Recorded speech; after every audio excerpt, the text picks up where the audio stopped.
So I wanted to make this second video because I realized that I forgot one very important exercise I wanted also to tell you about, which is a bit more complicated than the ones I showed in the other video, but I think it's very important too because it's simple is, I mean, it's complicated, but it's actually simple to understand the exercise, but it will help you to, I believe it will help you to develop independent coordination between the hands, which will be also very useful in addition to the other exercises when you start reading the score for two hands.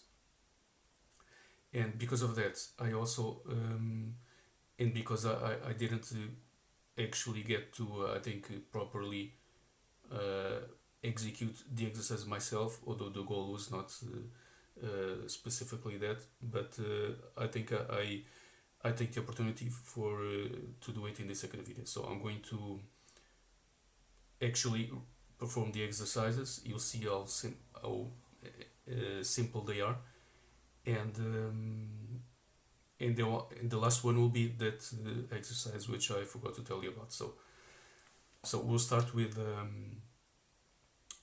the exercises for just one hand, and I'll start with the right hand as I told you in the other video, and I will start with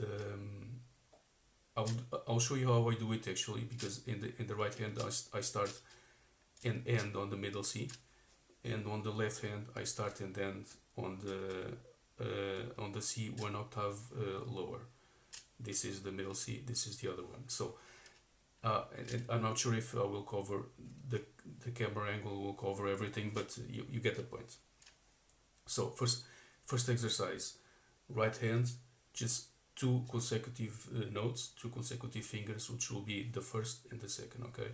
Like this. Sorry, I'm going to do this actually without looking at the keyboard, so I may skip one key or two, it doesn't matter, you get the point.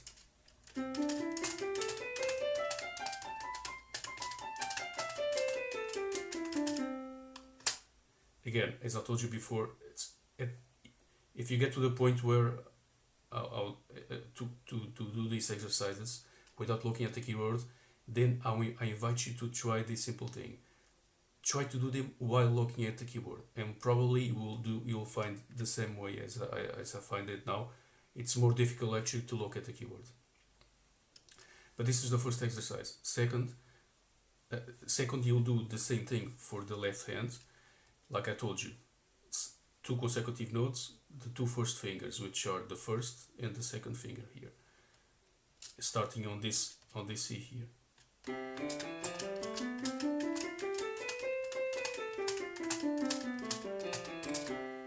Okay. Second exercise, the same thing but three notes. Right hand first and left hand afterwards. Three notes, which mean that you add a third finger. Okay, so now it's these three fingers.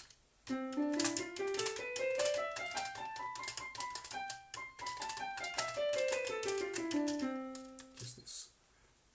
Next, same thing for the left hand.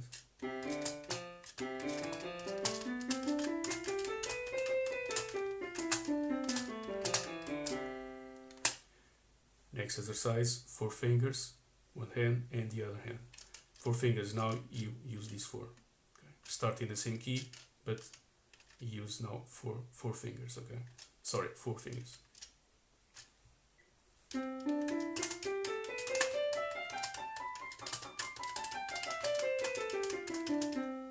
Probably in the beginning you'll do this much slower, it doesn't matter. What matters is that you keep progressing until you do this easily without looking at the keyboard. Same thing for the left hand, four notes, four fingers. Okay. So you start with this one actually. Okay.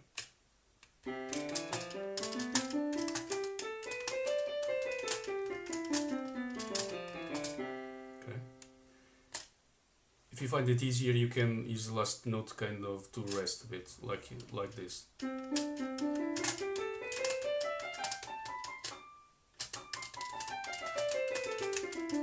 Okay. Now, five fingers.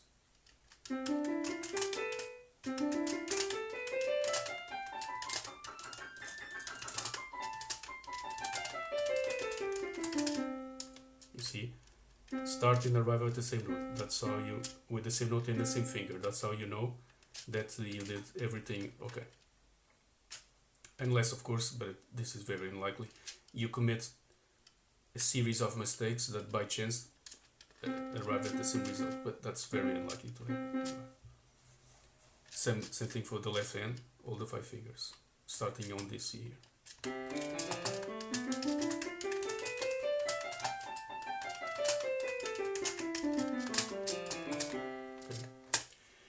Now, when you are comfortable doing this, as I told you before, start with 2 notes first. Meaning that I'm just showing you all the exercises in sequence, but you should start on, your first goal is do just 2 notes without looking at the keyboard. And then when you can do it, then add the 3rd finger. When you are doing the 2 and the 3 fingers, add the 4th finger. Start practicing the 4th, and then when the 5th. I don't personally, but you do it as you want. But personally, I think that it's better for you if it's more simple if you just focus on one thing at a time. Okay. Besides, my other advice, the same thing I told in my videos about learning the violin, if you are beginning, the shorter the session, your training session, the better for you, because you'll get tired very quickly, and it doesn't help you much. So focus on fewer things and smaller things at a time. Okay.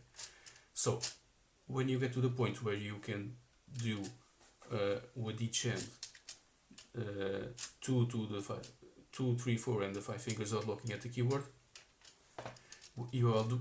Next thing is start doing exactly the same thing, but the 2 hands at the same time. Okay, so starting at 2 notes.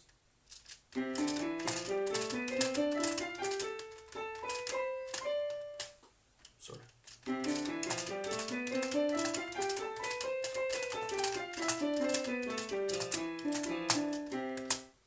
Next 3 fingers.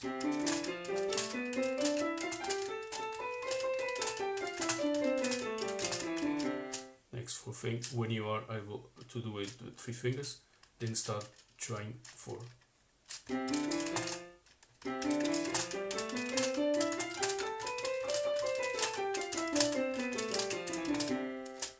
And then 5.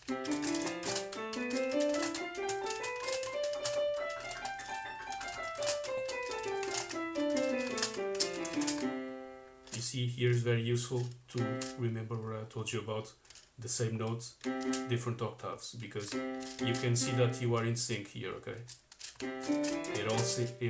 it's all in sync. You're always playing the same note. Actually, physically, it's not the same note, but it's the same note label if you want.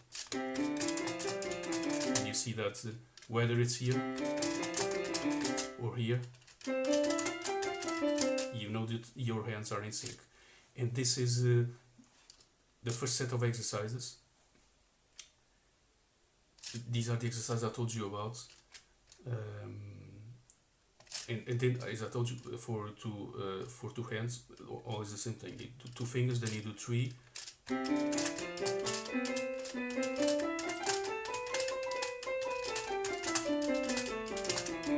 Then when you are comfortable with that, do 4.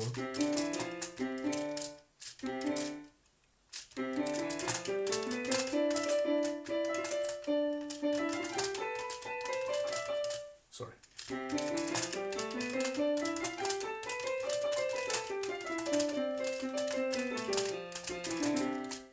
And then 5 fingers.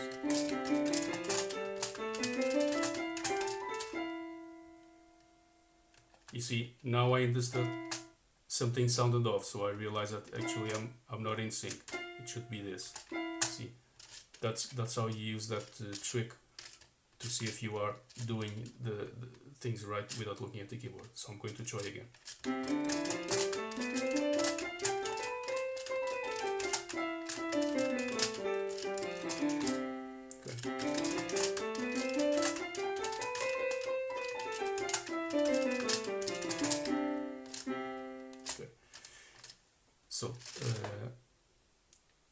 So up until now, these are the exercises I told you about in the other video. Up until now, you did when you did the exercise for the two hands, they are doing exactly the same thing, so to speak. Now, the last exercise I wanted to tell you about is very useful before you start reading the score for two hands, because what will happen, the first exercise, if you are following a method or a book, probably the first exercise for both hands will be quite simple, and the small you'll do the same thing with both hands like I did here, or with small variations. Let me give you an example. An exercise that I did was this, and you will see that I'm doing exactly the same thing with both hands.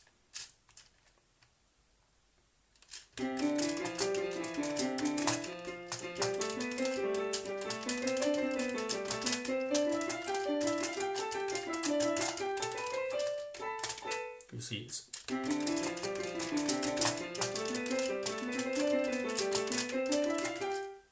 the same thing with both hands, but I'm doing this without looking at the keyboard. That's what you want to do. You can imagine, if you start doing this, how difficult it is to do this and reading the score at the same time. It's very, very difficult. So that's why I propose this approach to you. Before you even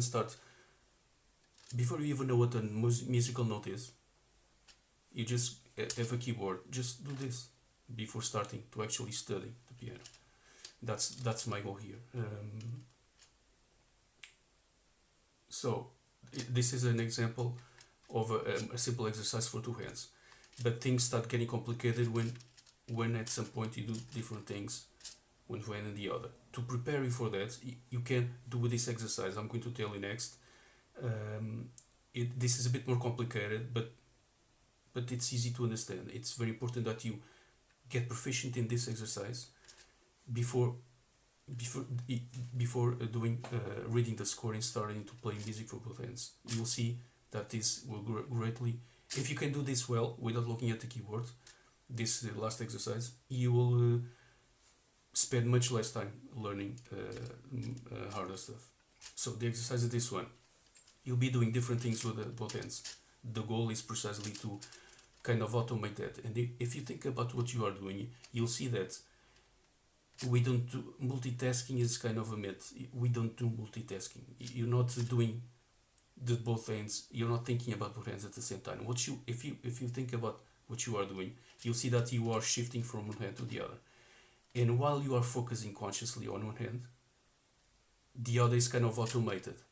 So the automation part, so you need already, to do this exercise, you need to have already some kind of automation. That automation you should already have developed on the previous exercise I showed you, okay? Now you are focusing on coordinating different things with both hands. And you need that automation because you're not able to do multitasking, proper multitasking.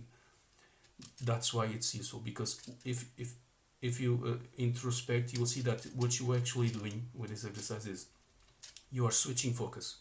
But the more you practice, the more quickly you can do this shift. So you are always looking left hand, right hand, right hand, right hand, left, right, left, right. That's where your conscious focus is. And when you're focusing on one hand, the other is doing automated stuff. This is how, actually this is what I think I'm doing. When I introspect, I see this pattern. I'm not focusing on both hands at the same time. It just doesn't, I don't think it doesn't work that way. So you already have that automation, and now the goal is you mentally you will hop from one hand to the other, okay? And what the exercise is about is, with one hand you start evolving from 2 fingers to 5 fingers. You do the same thing we did before. 2 fingers, then 2 fingers, then 3. First in that part, so you will do the exercises you did before with the right hand, okay? But at the same time, the other hand is doing a much more simple thing, but it's a different thing. That's the point. It's simple enough for you to do it at the same time you are doing this exercise, okay? With the right hand. So with the right hand, you will do the same you did in the other exercise. With the left hand, what you will do is you will always do five fingers in sequence, okay? You will always do this.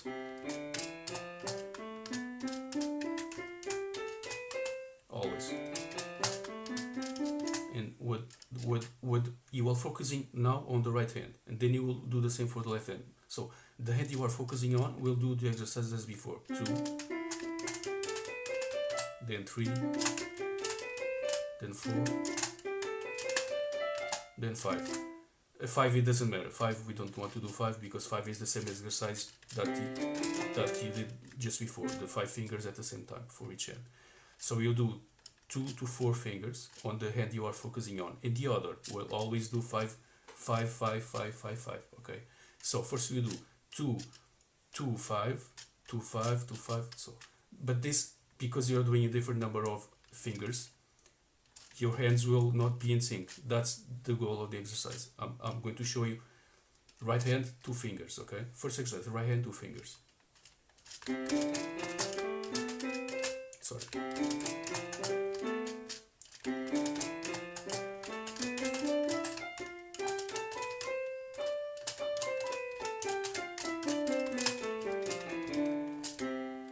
Okay, so I did this without looking at the keyboard, so sometimes I get mistaken, but you get the point. Two fingers. Now you saw that the left hand was always doing this, while the other was doing this. So if you think about it, you see that you consciously are shifting your focus. Let me check if this. Okay, this is right, and then you are switching from hand to hand. Okay. Now the second exercise, part of this exercise is, and as you see, it's very important that this exercise is fundamental. You start really unlocking a way of controlling the hands in sync while doing different things. This is I think this is the basis for everything that you do on the piano when you start reading a score for 2 hands. So we did it right hand 2 fingers. Now right hand 3 fingers. Oh, of course you can do the same approach as before. Focus first on 2 fingers on the right hand first, and now on the left hand. I'm going to show you the 2 fingers on the left hand. Okay.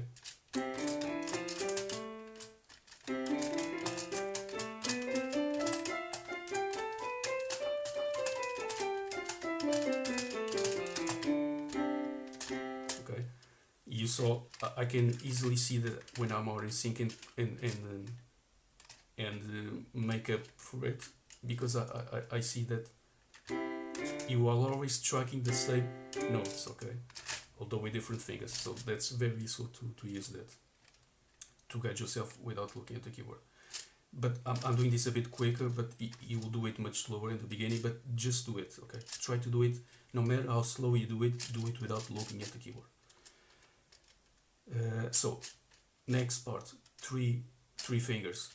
Again, first right hand first and then left hand. So I'm doing 3 fingers here, and then this is the free, let's call it the free hand. The free hand is always this 5 fingers, okay, in sequence. So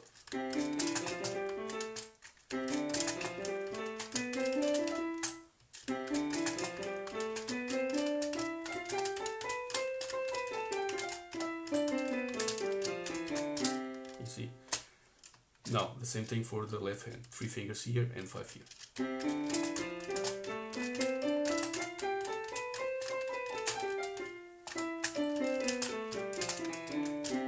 See? Now 4 fingers, right hand 4 fingers, and the other is the free hand, so to speak.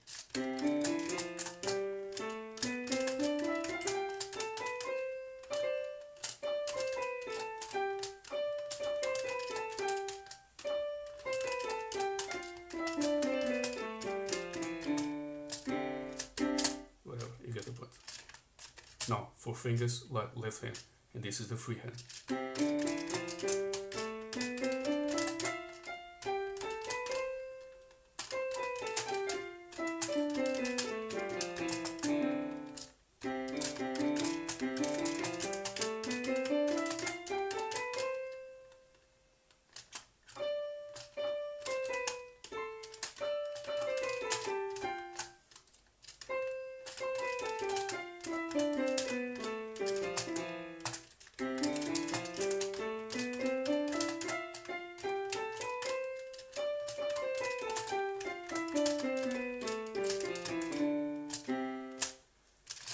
That's it.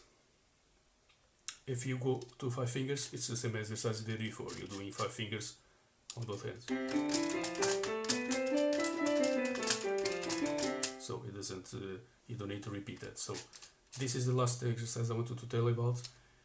I think this is actually very, very important before you start doing different things with both hands, okay? So I hope you find this useful, and I think I'll be very pleased if this can motivate someone out there to give it a try on the piano. I think it can be very, very interesting, and I may also do a video sometime about another topic, which is I've been thinking about it, which it's about composing. Like if you want to create a music and you want to explore, many times you will be exploring like themes and moods and so on. What I think I will do a video someday about how you can think about symmetries in order to do that. I think it can also make it easy for you. It's an exploratory approach, structured exploratory approach, which you can use, and actually I will use it to demonstrate something which I think is very interesting to know and for you to think about, is that